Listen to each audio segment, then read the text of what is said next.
Dabar parodysiu, kaip pašalinti raudonas akis, ogi labai paprastai. Pirmą pasižymėkit tą vietą. Bus kompiuteriui mažiau darbo ir mažiau šansų klaidom. Tada filtrai, pagerinimas, raudonų akių pašalinimas. Taukšt, pasižiūrėjot paveiksliukų, tinka, mat lūpas užkabina. Atsisakyti. Žiūrėjom iš naujo.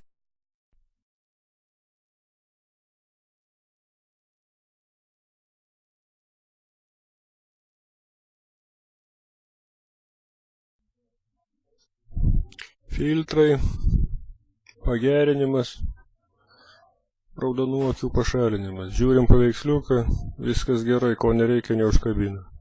Slenkstį galim dar padidinti. Nosį kabina, negerai mažinam, tvarkoj.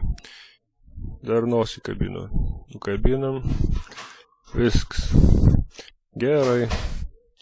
Viskas. Ctrl A, pašalinam. Jeigu taip gražiai nepavyksta, tada paprasčiausiai pasimkite juodą teptuką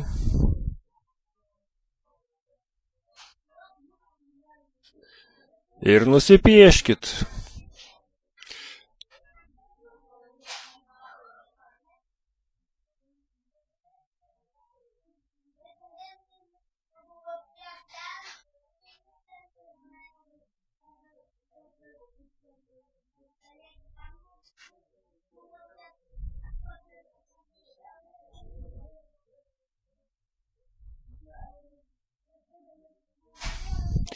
Tik neužmirškit paskui į akį po bliką baltą įdėti. Taukšt.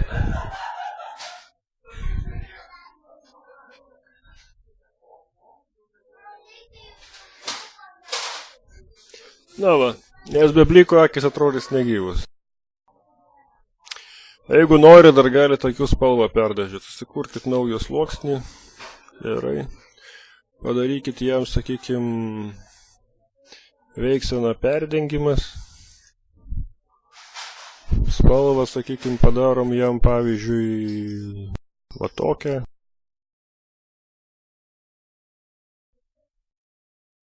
Gerai. Dabar bandom spalvinti, žiūrėsim, kas gaus.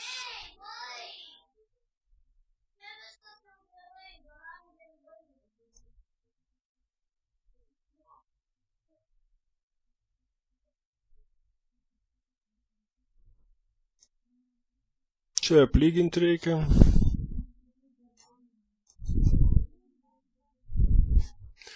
Nu, žiūrim. Prašom, laumiukas, tiek apie raudono akių pašalinimą.